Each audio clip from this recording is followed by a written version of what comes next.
Time flies, and probably doesn't have to get up to work.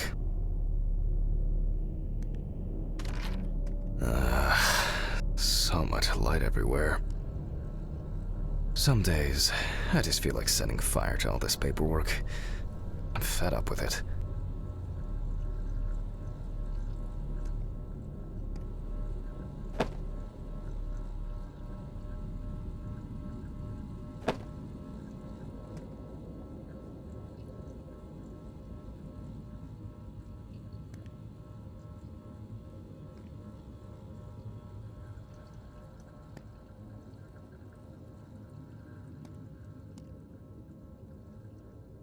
An indispensable element of every office. I should really try and read a few of these.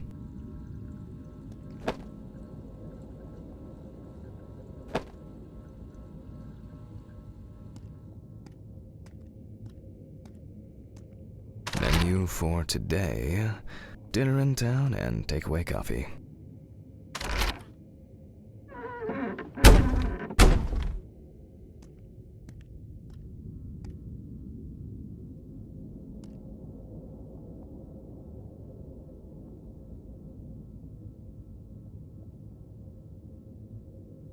I'm not in the mood for music lately.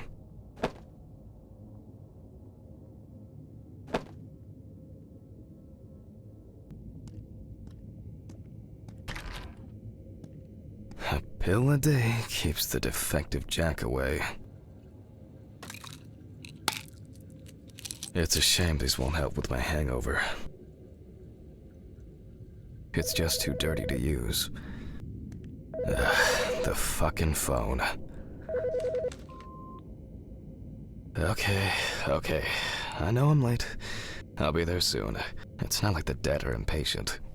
Jack, no. Alice? Who is this? It's Charlotte Graves. Oh God, I'm sorry. I didn't recognize you. I thought it was work calling. It's okay. I hate it when work calls me at home, too. How is everything? We haven't talked since... Well, there are good days, and there are bad days. What can I say? At least I can hide away at work. Well, you always were the most comfortable in the dissecting room. Listen, I have an unusual request. Okay, how can I help? It's nothing serious. I just wanted to ask, do you have any pictures of Alice? Maybe one where the two of us are together? I'd love to have something to remind me of her. I guess. I'm not sure. I'll look through her things. Thank you. I'm sorry to trouble you with this. All this can't be easy for you. I'll get through it somehow. I've been meaning to sort through her stuff for a while. Have you asked Stephen if he has anything? Yes, I spoke with him this morning. He said he gave everything to their mother and that I should ask you. I see. Jack, I know you're trying. That you cope somehow. Stephen's there for you. Although, well, we all know how he can be. But, I mean, if you wanted to reminisce about Alice, talk. I really should go now. I overslept, I'm late for work, and I still have some errands to run on the way. Oh. Okay, sure. Sorry to keep you. I'll look for something and send it over. Thanks for the call, and bye. Oh, do you have my address? Not on hand. You'd best remind me again. 292 Browning Lane, apartment 432, Johnson City, New York, 13790. Got it. Thanks. Thank you. It would mean a lot to me. Just miss her so much. Yeah, me too. And that's okay. Really, no problem. Thank you. Take care, Jack. You too, Charlotte. It was nice to hear you. Well, that was a bit unexpected. I should probably find something to send.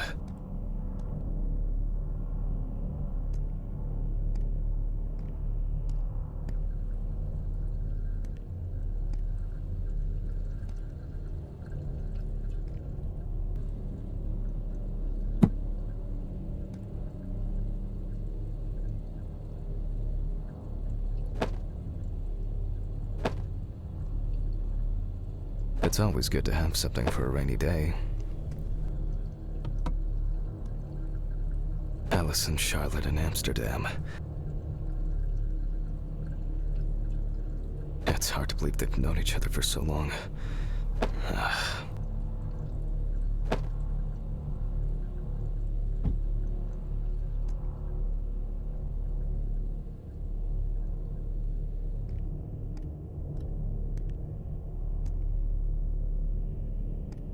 It would be better if Charlotte had this. It deserves to be on display and not hidden in a drawer. Okay, time to go to work. I'm seriously late.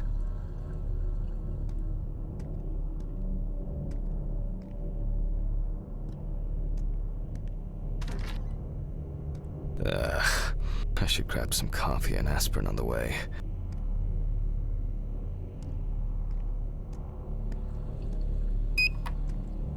Oh shit. Almost like the database full lesson in terms of Google.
I hope this helps, Charlotte.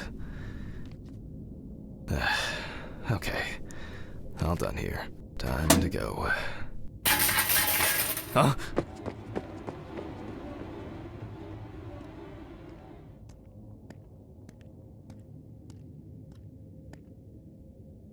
Damn. I forgot my jacket. Well. I'll brave it for tonight. Too bad.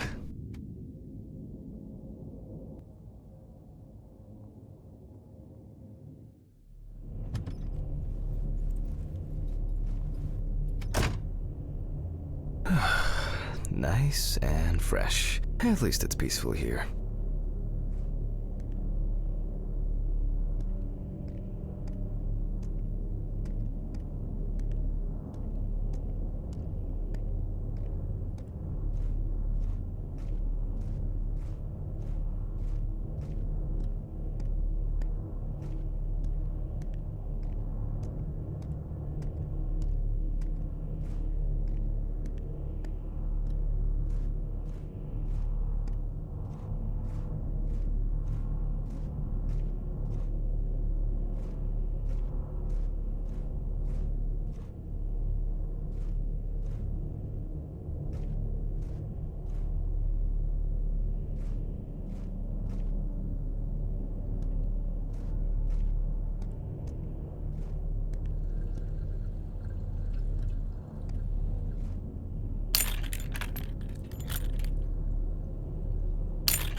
Good evening, Mr. Ridley.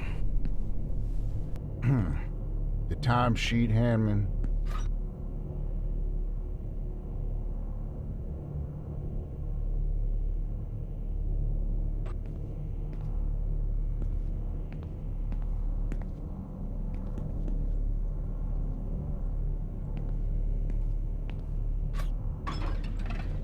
Some corpses have more personality than this guy.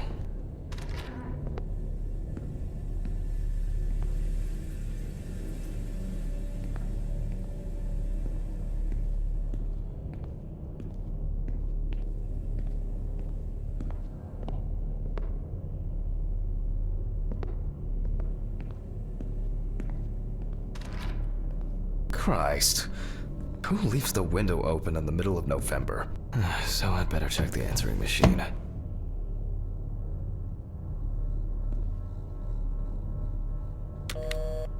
Hi, Jack.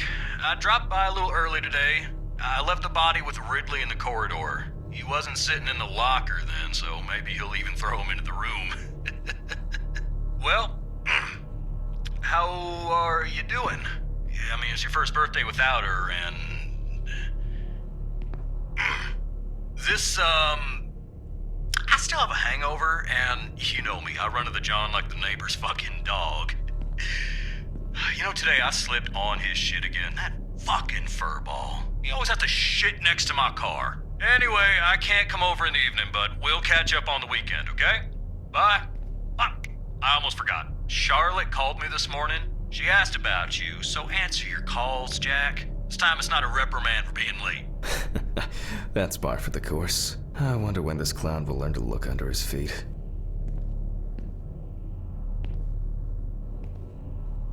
Birthday. I actually forgot it was today. Alice baked me muffins like these every birthday. A treat for later. I always crave something sweet after a section. Okay, joke's over. Apron, gloves, and get to work.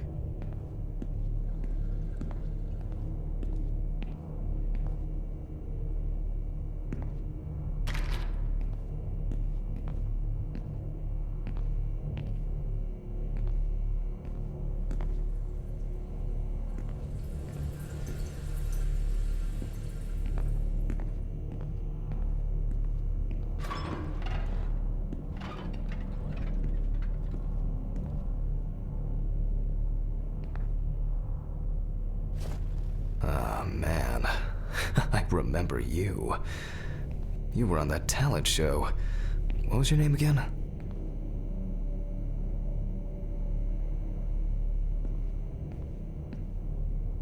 I need to order another batch of these.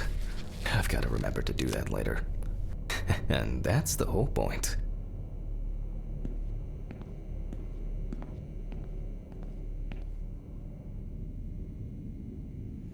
Steven laughs at me for recording everything.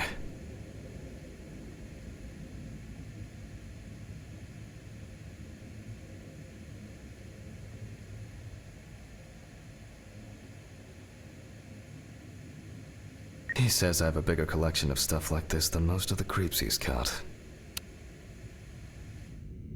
November 21st, 1991. Time, 9:13 p.m. The autopsy is conducted by Jack Hanman. Lecture for the Medical University of Missouri. After yesterday's lecture, you should already know the ins and outs, so today we'll be consolidating our knowledge. So, where do I start? That's right, police folder. Ah, yes, Samantha Barker. Now I remember. There's probably gonna be a lot of chatter about this. Found in her own apartment by police patrol. Officers were called by a concerned friend of the deceased, who had been unable to contact Barker for several days. During the interrogation, a friend of the deceased admitted that Samantha never got to grips with the sudden fame that came after winning such a high-profile talent show. The deceased was found in her own apartment, in a semi-recumbent position on an armchair. Large quantities of alcohol and empty packets of sleeping pills were also found in the apartment. After her first album became a commercial success, she was hit with a creative drought. She suffered panic attacks and severe sleep problems. Drugs and medication came into play. When questioned, friends admitted that Samantha's last days before losing contact seemed extremely happy and relaxed. She also quit drinking alcohol had mentioned something about rehab. The friend also admits that there was no indication of an impending tragedy. Well, let's see what settled this matter. As you can see, the body is fully clothed. Therefore, before we move on to photographic documentation, we must remove the clothes. This time, we don't have to focus on the clothes too much. However, there are cases where a clothing analysis can lead to the cause of death. Okay, now we can continue with the examination. Again, begin by taking photographs of the cadaver. I guarantee that over time it will cease being embarrassing for you. First, we photograph the whole body.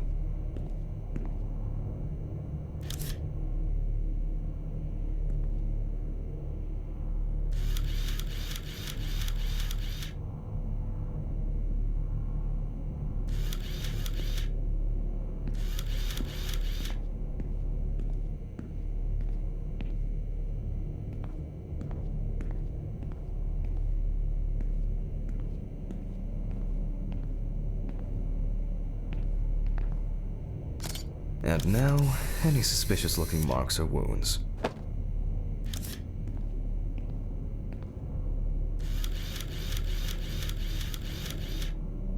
Interesting. Very uneven. We need to investigate this.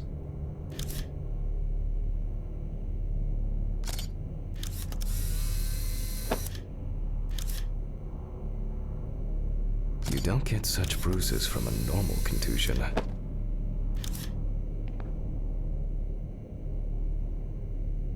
Well, there's even more here.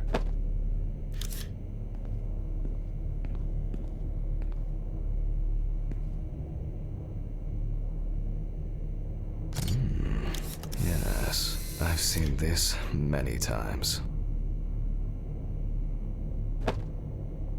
A few we will need to look into here.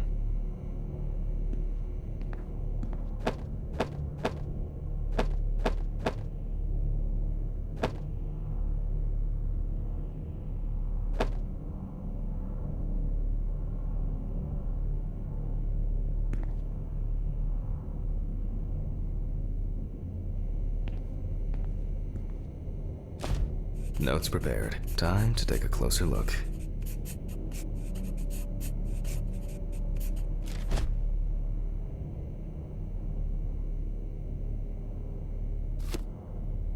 Such bruises are caused by either a very heavy blow or by some internal issues.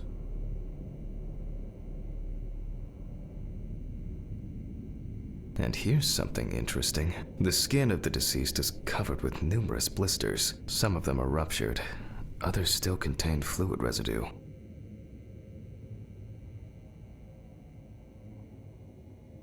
Some furrows have imprinted more strongly, others less, as if someone was, undecided?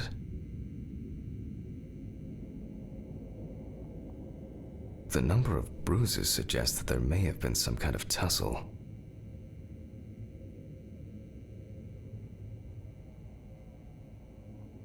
More numerous blisters. We have some leads to investigate here. Let's write this down.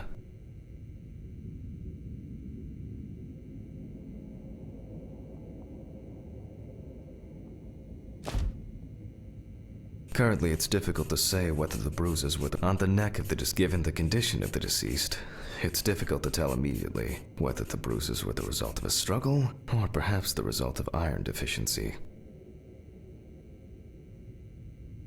In general, such blisters usually appear in the case of mechanical abrasions, but due to the place of occurrence, this should be excluded. The most likely cause of such skin changes is the high concentration of barbiturates in the body.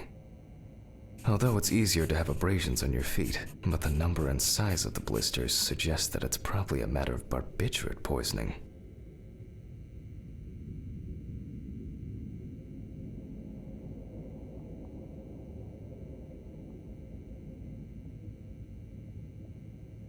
A severed spinal cord, trauma to the larynx, or trachea will verify whether the hanging was the final nail in Miss Barker's coffin. After examining the organs, we can easily verify whether there was internal bleeding or whether the deceased was suffering from something. I'll add barbiturates to the list of necessary tests. The examination with a UV lamp will dispel some doubts. Potential attackers could have left traces.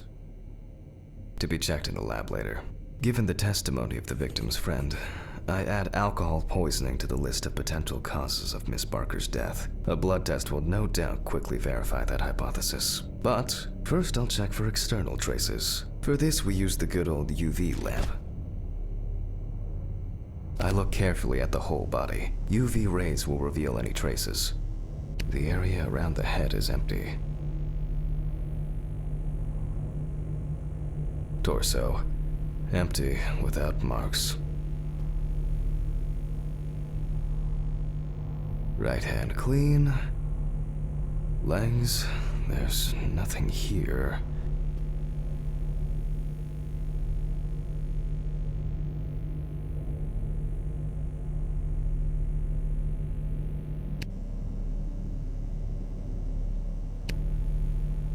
The left hand seems to be fine. No marks. Well, nothing to surprise us here. Now gently, we take the deceased by the hand, and we check for rigor mortis.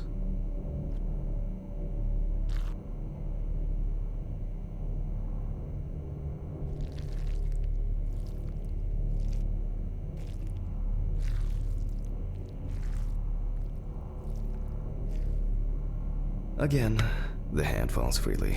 After yesterday, you should know what this means. Since we don't have a definitive lead, we will examine all the key organs one by one. So, I'm starting the internal inspection. I dissect the skin of the deceased.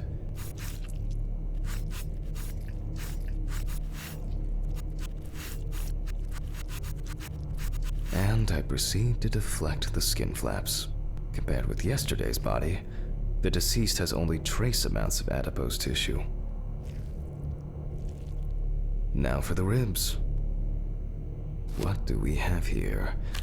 Or rather, what don't we have? There is certainly no sign of internal bleeding. Sometimes regarding bruising, it doesn't take much. My wife was constantly banging into furniture, walking into door frames. That's a wonder she never broke anything. Before I disembowel the deceased, I will take samples for toxicological tests to determine the alcohol content in the body. I just need my syringe. Just to be sure, I'm taking samples from 3 organs: the eyeball, the heart, and the bladder. Analysis will rule out, or confirm, alcohol poisoning as the cause of death. All done. I'll transfer these to the centrifuge. What was it? 15, 70, 10, 75? Maybe one day I won't need my notebook.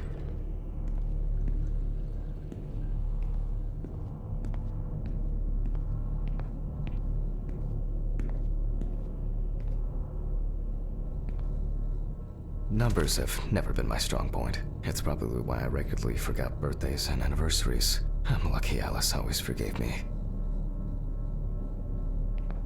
What? Still no mold? What kind of cheap and nasty coffee is this?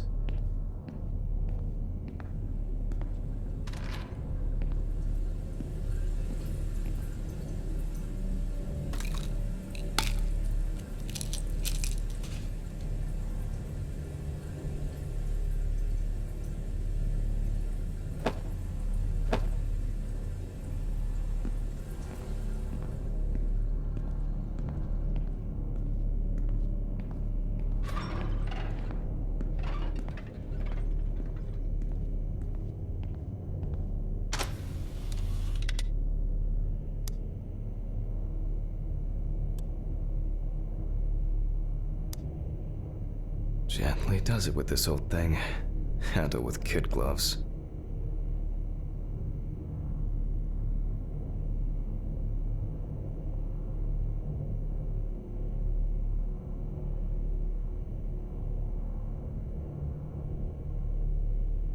I'm starting the centrifuge. Let's see what results come out. The laboratory is already open, so... Fucking hell! Ridley! Mr. Ridley! Where is he? The fuses need resetting. Fuck it. I'll do it myself. I swear there was a flashlight in here.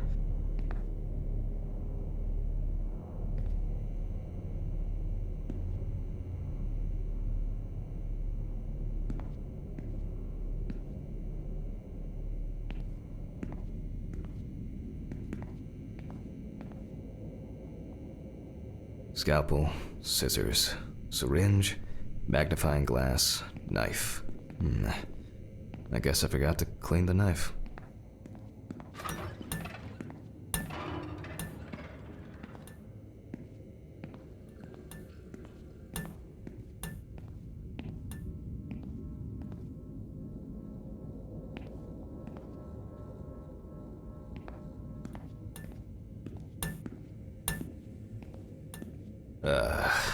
Whatever. I know where the switches are anyway.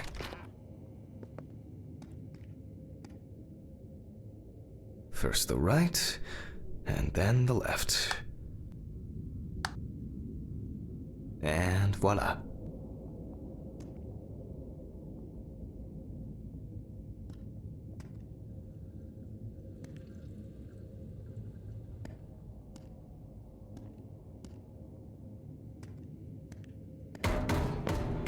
What?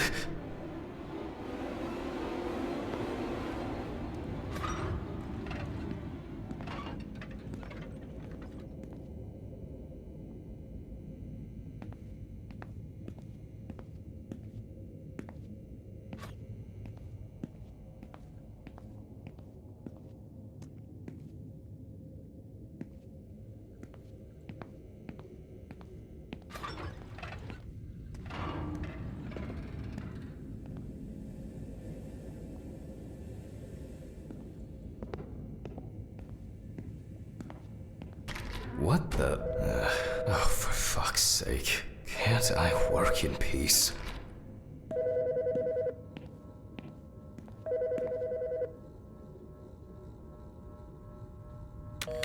Jack Hanman speaking. Easy, why so rude? Steve? Sorry, man. This place is falling apart, and Ridley won't even lift a finger to help. You just can't work here. Did the centrifuge trip the fuses again? Yeah... Eventually, everything's gonna go up in smoke. Look on the bright side. It's a free cremation with your autopsy. Jesus, stop it. That shit pisses me off. Okay, sorry, Jack. Anyway, I'm calling to ask how the autopsy's going. Soon there'll be journalists sniffing around for info, so we'd best be ready. I'll whiz through this in a couple of hours. It doesn't look like a complicated case to me. More of a formality. The report will be available in the morning. Sounds great. Thanks. Phew! How's your head? Well, my head seems better than yours. On the way to work. Holy fuck. Jack, turn on the radio. What? What's happening? Quiet.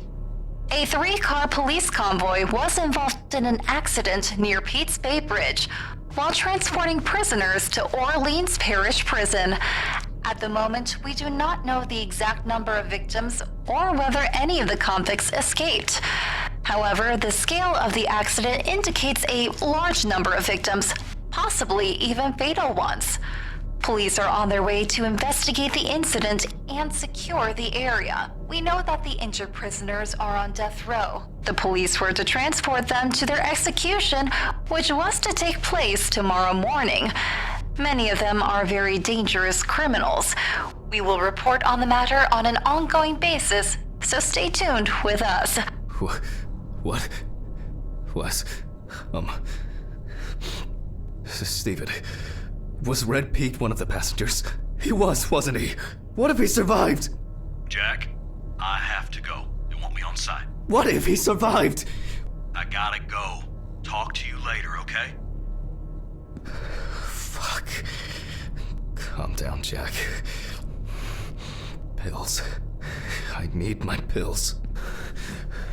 You heard him, Jack. A serious accident. Lots of victims. He's definitely dead.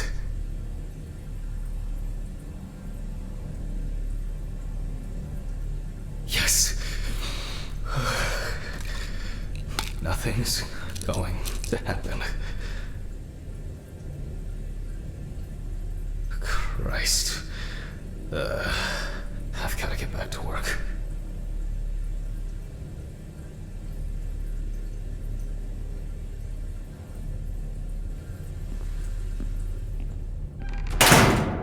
What?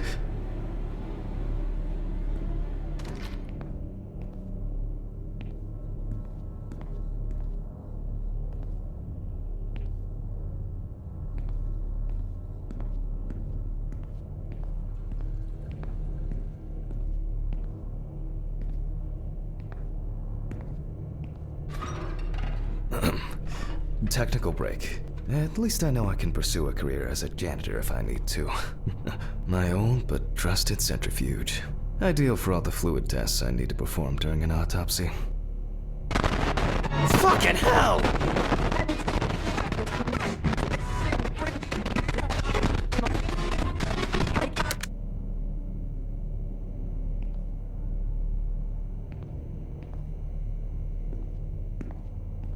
Alright, let's see if we were able to get anything out of this piece of crap. And miraculously, yes. The samples did spin. I'll transfer them to the chromograph in the lab.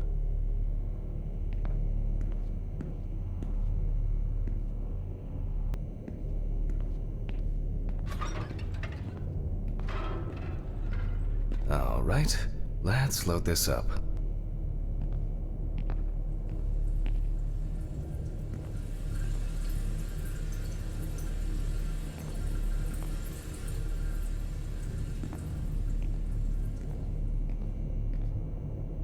I placed the test tubes in the rack.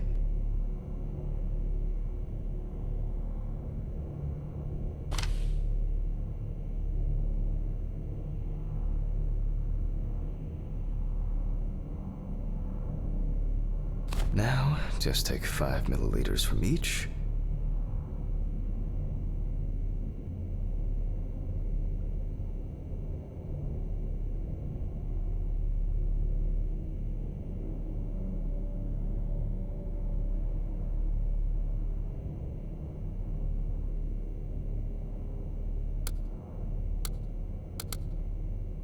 Precisely.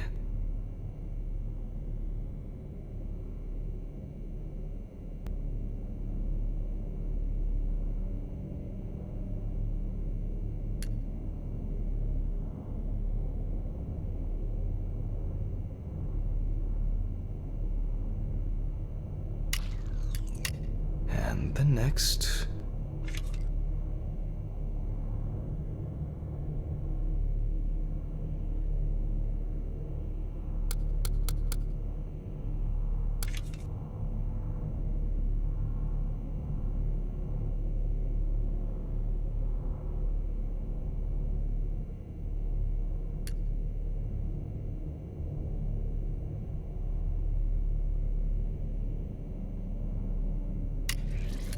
Five more.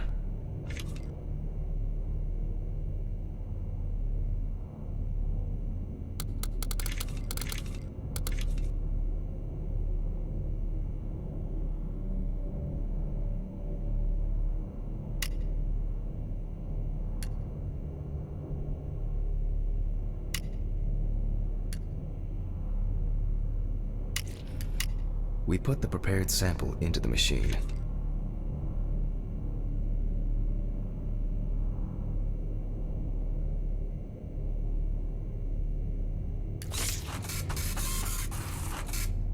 Let's see what we have here. The results indicate that the deceased did consume alcohol shortly before her death. However, this is not an amount that could cause poisoning leading to death, just slight inebriation.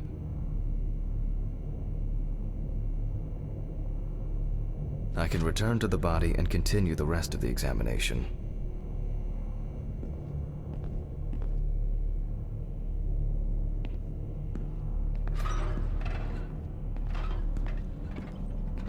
The chromatograph results show that we can eliminate alcohol poisoning from our list of potential causes of death. However, remember that alcohol can affect the functioning of the entire body. It disturbs the heart rhythm, accelerating its rate, and dilutes the blood, which may result in more severe bleeding in the event of an accident. Also remember that alcohol affects the metabolism of drugs in the liver, which I'll now look at in more detail.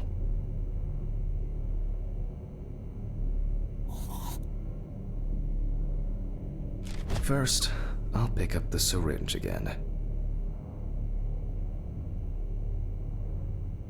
I'll take samples from the liver and the heart to test the concentration of barbiturates in the body.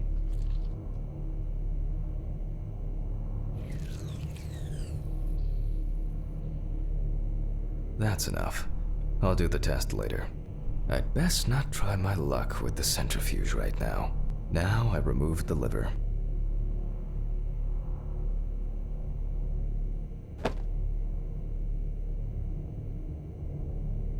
No lesions. However, it is slightly enlarged. Perhaps it's a slight inflammation or drug-induced damage. It may also be the result of the deposition of substances from drugs. Let's check the weight of the organ.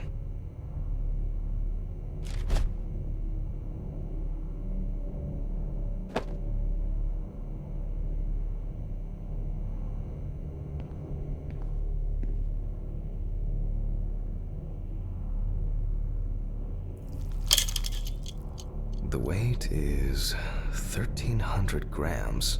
The liver is enlarged.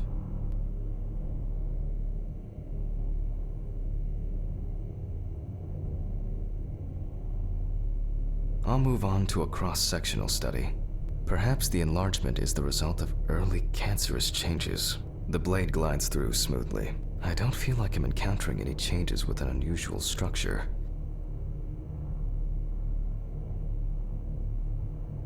No steatosis or cirrhosis.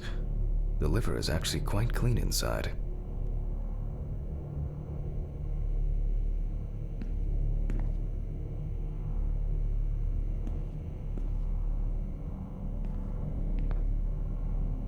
The liver is basically healthy. We already know that the deceased didn't abuse alcohol. The question is, what about drugs or other substances?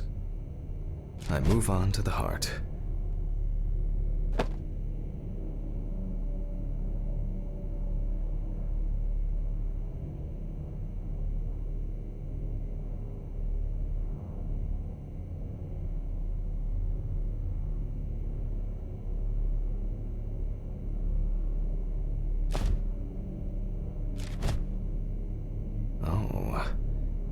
At a glance, we can see signs of a heart attack. The deceased is definitely too young to have a heart attack due to natural causes. The liver is enlarged, not from alcohol poisoning, and the heart looks like it has collapsed. So, I guess we need to go to the centrifuge and check for these barbiturates.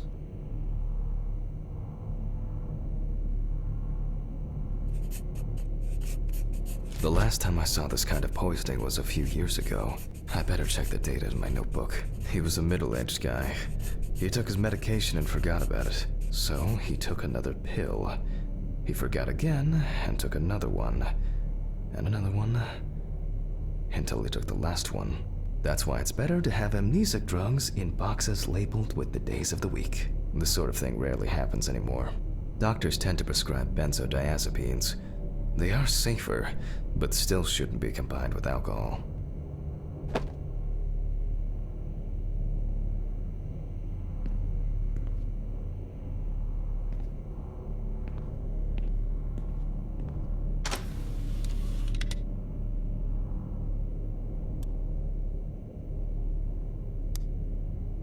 All right.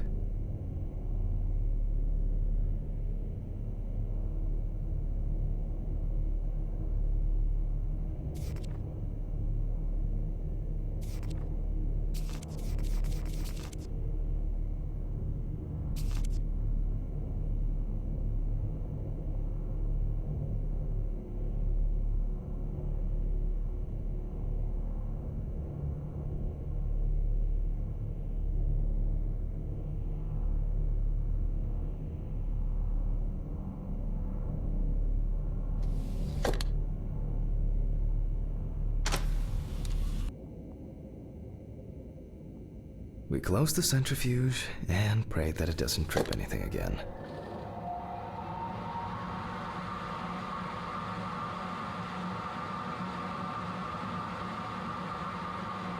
It looks like our luck is in.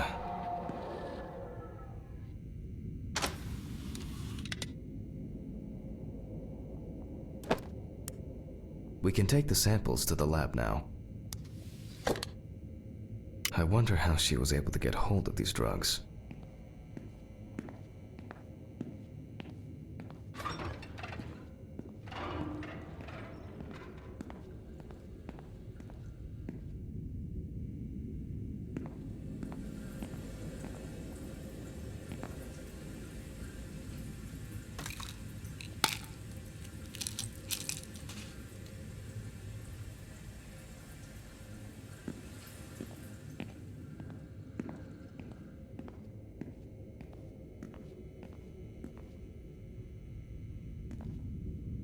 Okay, 2 samples this time.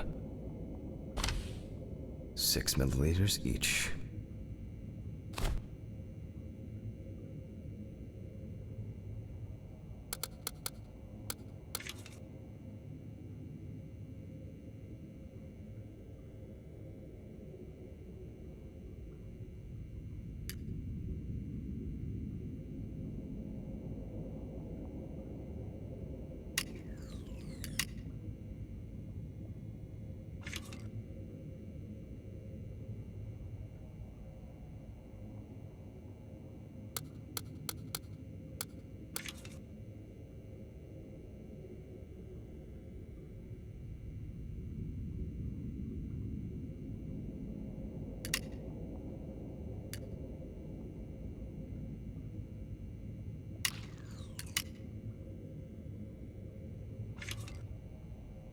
Well, let's see how much of it we find.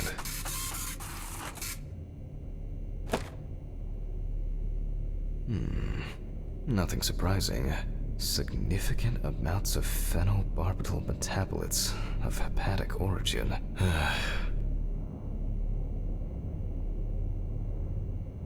Looks like I'll have to check the contents of the deceased's stomach.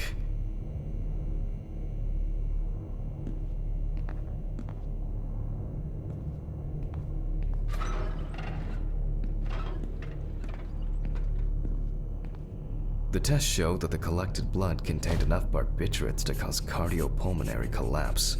The question now is whether it was an accident or a deliberate act. I'm proceeding to examine the stomach. Before extraction, I ligate the entire organ to prevent its contents from spilling out.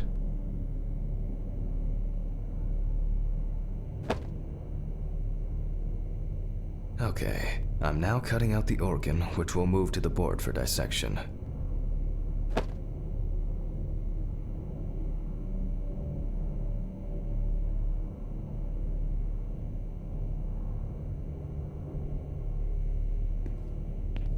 Normally, the stomach and intestines are full of surprises.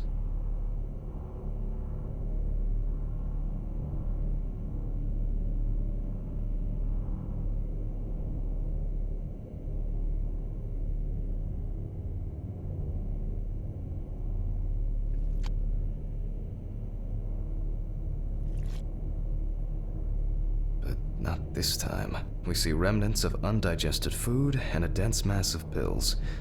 You don't take this many drugs by accident.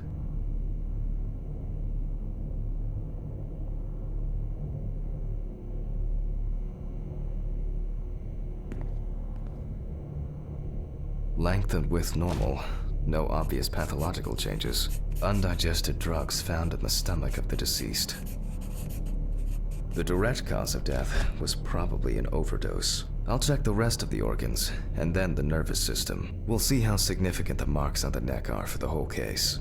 Lungs are normal, no lesions. The victim was probably a smoker, but was unlikely to be in any serious danger. The deceased's trachea is normal, complete patency. No food or fluid.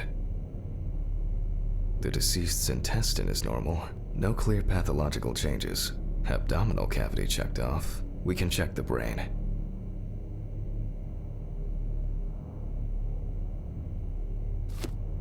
I make a cut to open the lid of the victim's skull and remove the brain.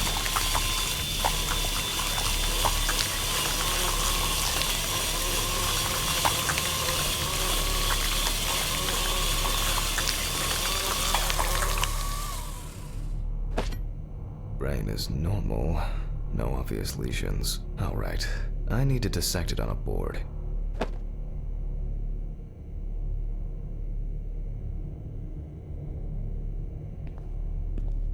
Using a knife, I carefully cut through the brain tissue. I peek inside a bit, and... I don't think there's anything worth noting. As expected, the deceased's brain is in excellent condition. No discoloration or changes due to hypoxia. There is still the matter of the marks on the neck. They look superficial, but who knows? Maybe the spinal cord has been severed.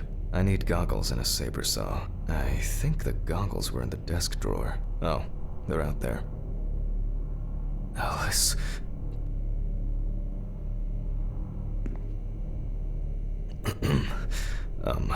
Saw. I need saw. Fuck. I don't see it here. Oh. I know. I probably left it in the basement after its last cleaning.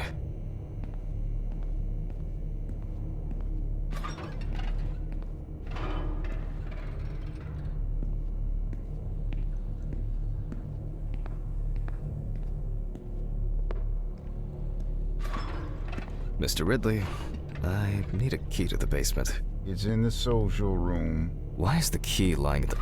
never mind. Thank you. Hey, Hammond. Did you hear about the convoy? Well, maybe you'll get a chance to relive your glory days and catch Red Beat again, huh? Let's hope there won't be a need for that.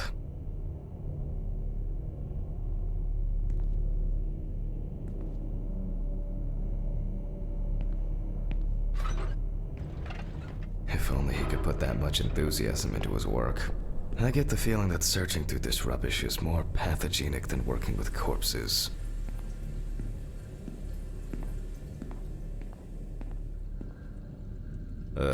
Please, may this be the last trip.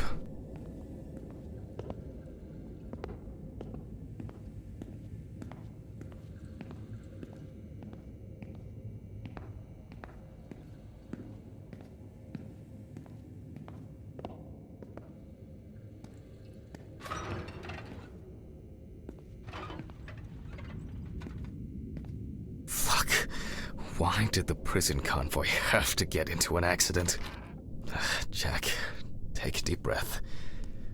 Deep, pleasantly cool breath. You're nearly finished with the autopsy. Then you can go home and rest.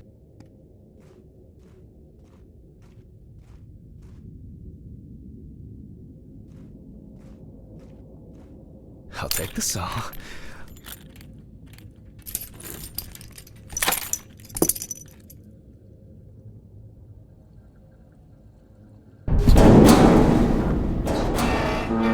Fuck! It's jammed! Doesn't anyone do maintenance around here? Damn hatch. Damn Red Pete. Will I if only...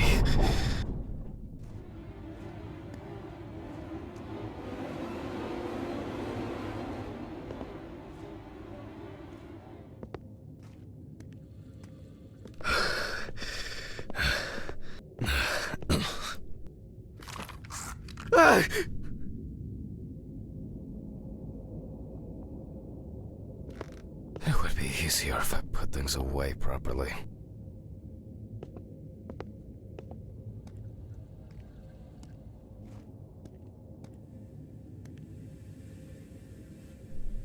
Damn student lectures and their fucking props.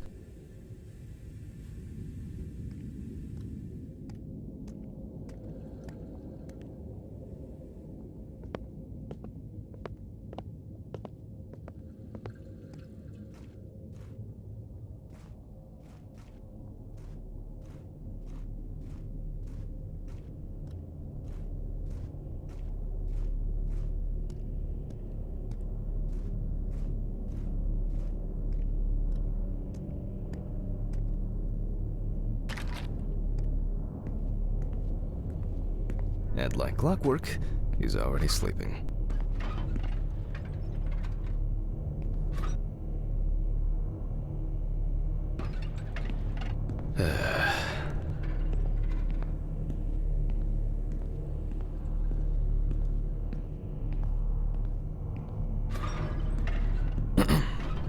Sorry for the short interruption. I hope you all took the opportunity to grab some coffee. And now that I have everything I need, I'll move on to revealing the spinal cord.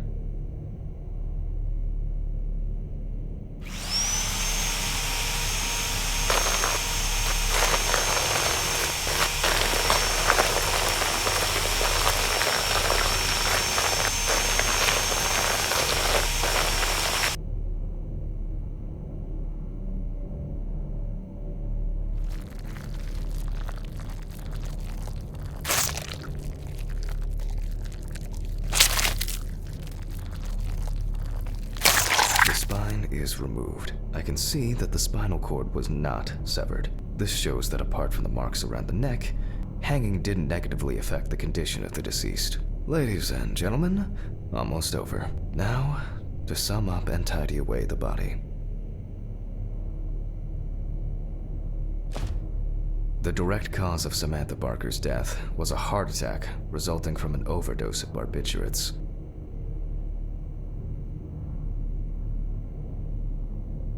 Traces found on the body suggest that the overdose was a deliberate act, following a failed attempt to hang herself. The autopsy found no evidence or genetic materials indicating that death could have been the result of an attack. Third-party involvement must be excluded.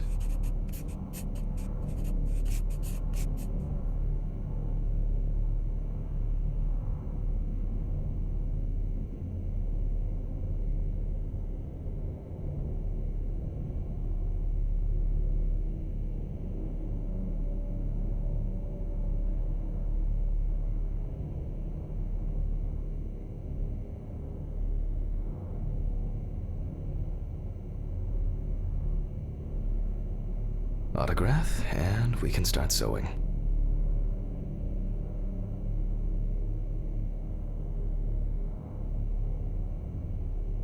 In the 1950s and 1960s, the use of barbiturates for suicide was actually quite common. I think it was most talked about after the death of Marilyn Monroe.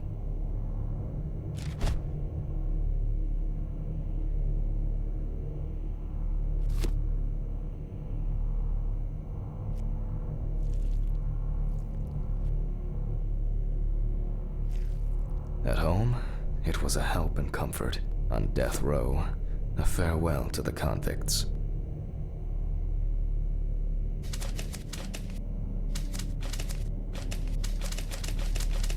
Well, we're done for today. Thank you for your attention.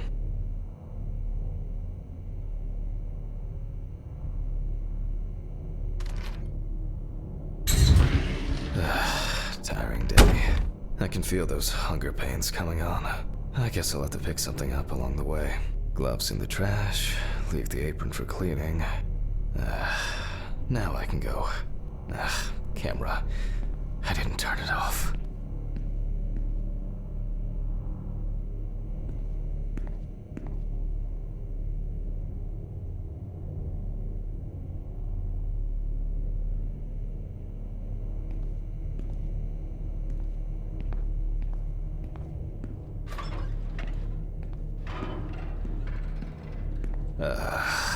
A nightcap will do me good.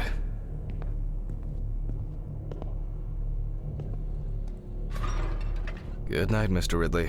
The police will pick up the body and accompanying documentation in the morning. Sure.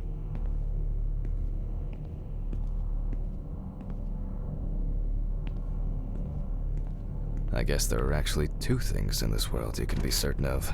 Death and Ridley's reluctant attitude.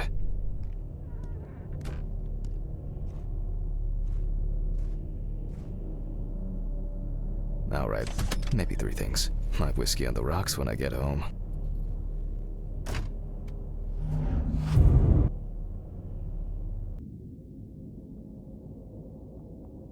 So cold. I guess I should have brought my jacket to work.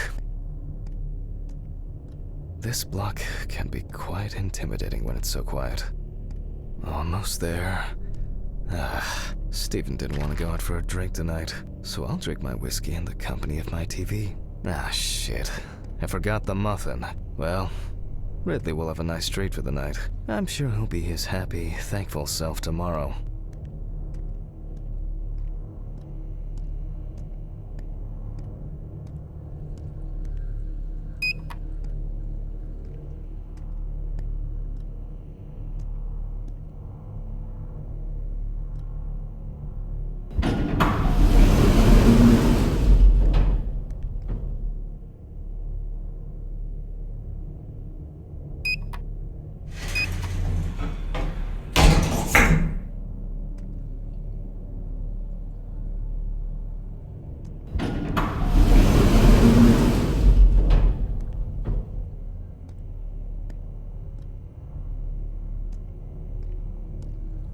What? What? What the fuck? But I locked it. I'm sure of it.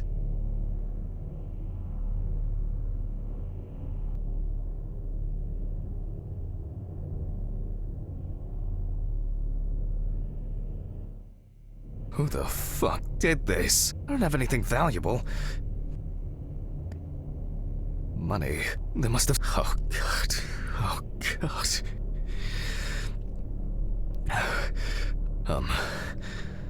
What am I supposed to do now?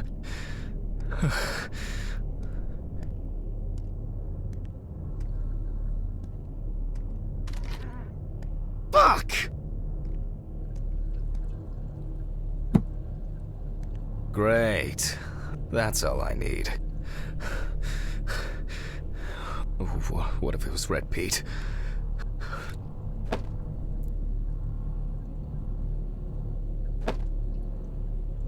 She got it for her first day of work, and she broke it the same day. She said it was for luck.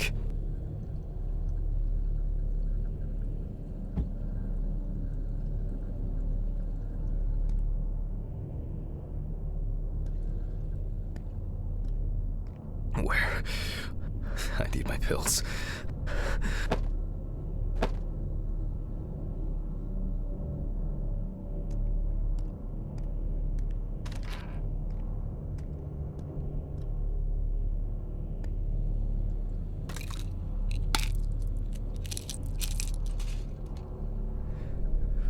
Okay.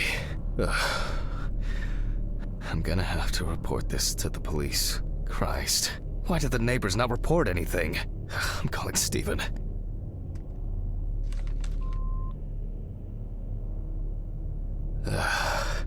Stephen? Now, Jack, I told you I'm going for a drink with you for another night in a row. That's not why I'm ringing. Although I could do with one.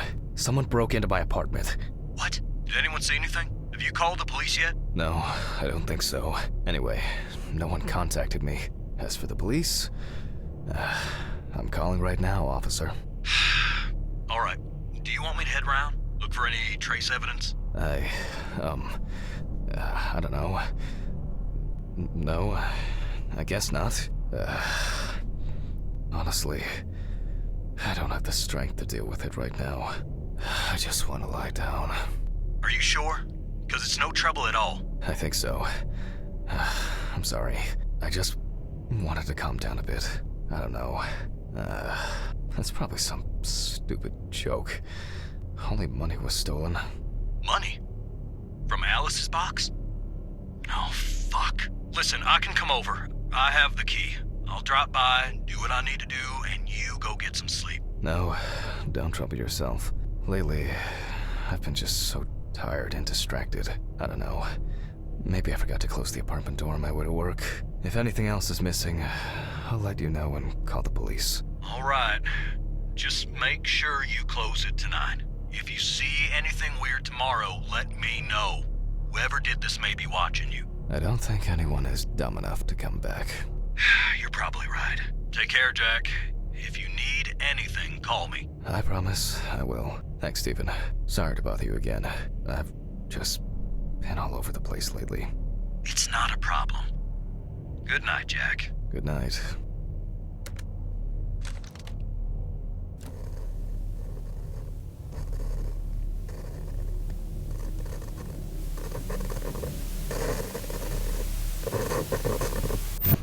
What?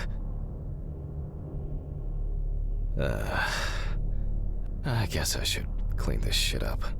Where to start? Shit. The glass in this thing needs to be replaced. To be honest, I could leave it like this. There you go. I still don't understand why Alice liked this painting so much. I'm glad this didn't break. Jack, why? Ugh, I think I'm just tired.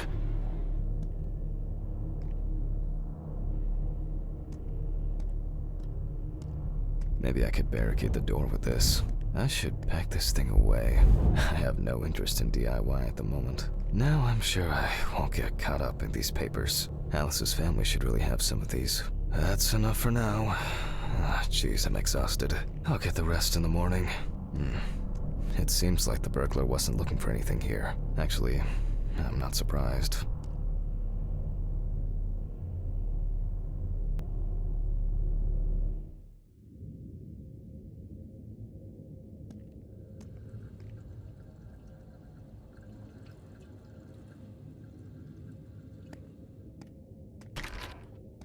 Oh yeah, I should take my pills.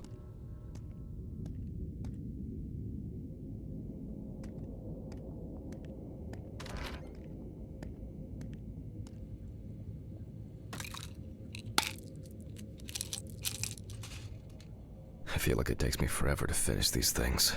That's enough. It will never look clean. I need to quickly change and finish getting ready. I'm gonna be late for work again.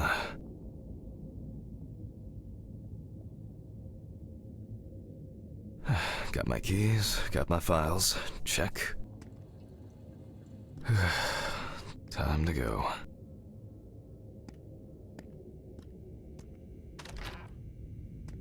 Remember to close the door properly, Jack. I'll ask the neighbors tomorrow if they saw anything suspicious. Ugh. I wonder if Ridley fixed the coffee machine.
Maybe a bit optimistic. I'd better grab a coffee on the way.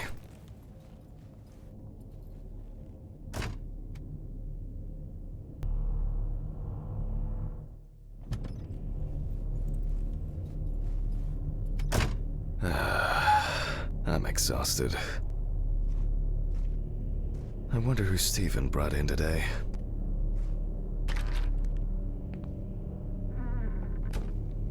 Good morning, Mr. Ridley. Oh, he's not here yet? No, I'll do without him.